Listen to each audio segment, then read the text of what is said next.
warahmatullahi wabarakatuh. Halo teman-teman, kembali lagi bersama saya Andi Batari Bahar. Pada video kali ini saya akan membahas materi tentang analisis rencana kurikulum Merdeka Belajar Kampus Merdeka. Mengenal Merdeka Belajar, menurut Menteri Pendidikan Nadiem Anwar Makarim, kemerdekaan belajar memberi kebebasan dan otonomi kepada lembaga pendidikan dan merdeka dari birokrasi. Dosen diberi kebebasan dari birokrasi yang berbelit serta mahasiswa diberi kebebasan untuk memilih bidang yang mereka sukai. Selanjutnya, dasar hukum Merdeka Belajar Kampus Merdeka. Yang pertama, pembukaan program studi baru. Yang kedua, studi akreditasi perguruan tinggi. Tiga, perguruan tinggi negeri badan hukum. Dan yang keempat, hak belajar 3 semester di luar program studi. Selanjutnya, mengapa perlu Merdeka Belajar Kampus Merdeka? Dalam rangka memenuhi tuntutan arus perubahan dan kebutuhan akan link and match dalam dunia usaha dan dunia industri, dan untuk menyiapkan mahasiswa dalam dunia kerja, perguruan tinggi dituntut agar dapat merancang pelaksanaan proses pembelajaran yang inovatif agar mahasiswa dapat meraih capaian pembelajaran yang mencakup aspek pengetahuan dan keterampilan secara optimal. Program Merdeka Belajar Kampus Merdeka ini meliputi 4 kebijakan utama, yaitu kemudahan pembukaan program studi baru, perubahan sistem akreditasi perguruan tinggi, kemudahan perguruan tinggi menjadi badan hukum, dan hak belajar 3 semester di luar program studi. Selanjutnya, tujuan Merdeka Belajar Kampus Merdeka. Yang pertama, mendorong proses pembelajaran di perguruan tinggi yang semakin otonom dan fleksibel. Dua, menciptakan kultur belajar yang inovatif, tidak mengekang, dan sesuai dengan kebutuhan mahasiswa. Selanjutnya, kegiatan pembelajaran di luar kampus. Nah, kegiatan pembelajaran di luar kampus ini terdapat 8 kegiatan. Yang pertama, magang atau praktik industri. Kegiatan magang disebut perusahaan, yayasan, nirlaba, organisasi, multilateral, institusi, pemerintah, maupun perusahaan rintisan startup. Yang kedua, proyek di desa. Proyek sosial untuk membantu masyarakat di pedesaan atau daerah terpencil dalam membangun ekonomi rakyat, infrastruktur, dan lainnya. 3. Pertukaran belajar. Mengambil kelas atau semester di program tinggi luar negeri maupun dalam negeri berdasarkan perjanjian kerjasama yang sudah ditetapkan oleh pemerintah. 4. Penelitian atau riset. Kegiatan riset akademik ini baik sains ataupun sosial yang dilakukan di bawah pengawasan dosen atau peneliti. 5. Kewirausahaan. Mahasiswa mengembangkan kegiatan kewirausahaan secara mandiri dibuktikan dengan proposal maupun bukti slip gaji atau slip gaji pegawai. Keenam, studi proyek atau independen.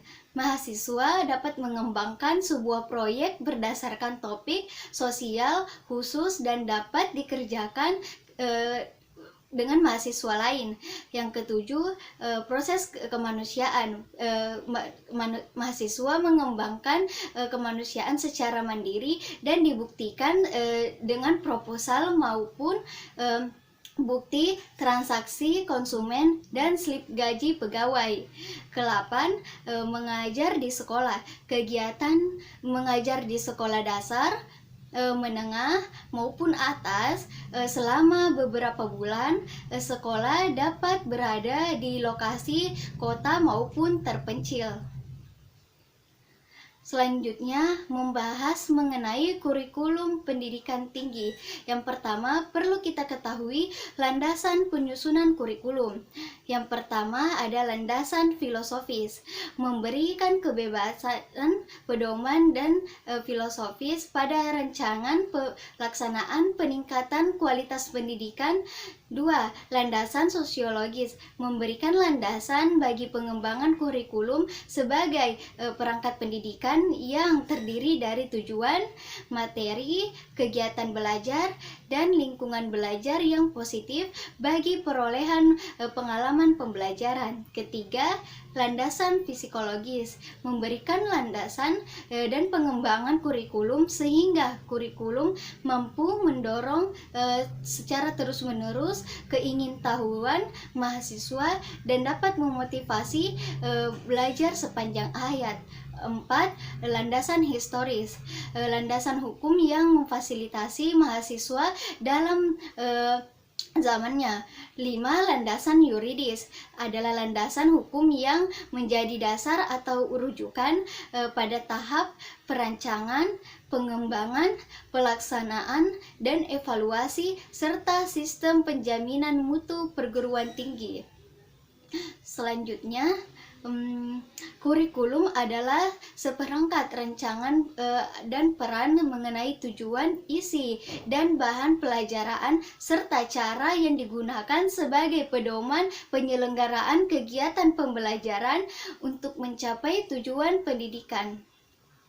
Kemudian, pendidikan tinggi adalah jenjang pendidikan setelah pendidikan menengah yang mencakup program diploma, program sarjana, program magister, program doktor, dan program profesi, serta program spesialis yang diselenggarakan oleh perguruan tinggi berdasarkan kebudayaan bangsa Indonesia. Selanjutnya, kurikulum pendidikan tinggi didefinisikan sebagai seperangkat pelaksanaan mengenai aturan, tujuan, isi, dan bahan ajar, serta cara yang digunakan sebagai pedoman penyelenggaraan kegiatan pembelajaran untuk mencapai tujuan pendidikan tinggi. Kemudian, perencanaan dan peraturan kurikulum.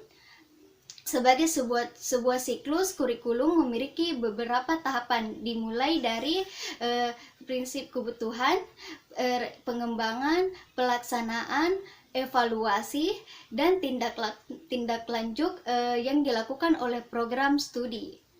Selanjutnya, tahap penyusunan kurikulum pendidikan tinggi. 1. Tahap perancangan dokumen kurikulum, yaitu tahap ini dimulai dari analisis kebutuhan, market signal yang menghasilkan profil lulusan dan kajian-kajian yang dilakukan oleh program studi sesuai dengan disiplin bidang ilmunya yang menghasilkan bahan kajian. Tahapan ini dimulai dari perumusan capaian lulusan atau CPL. 1.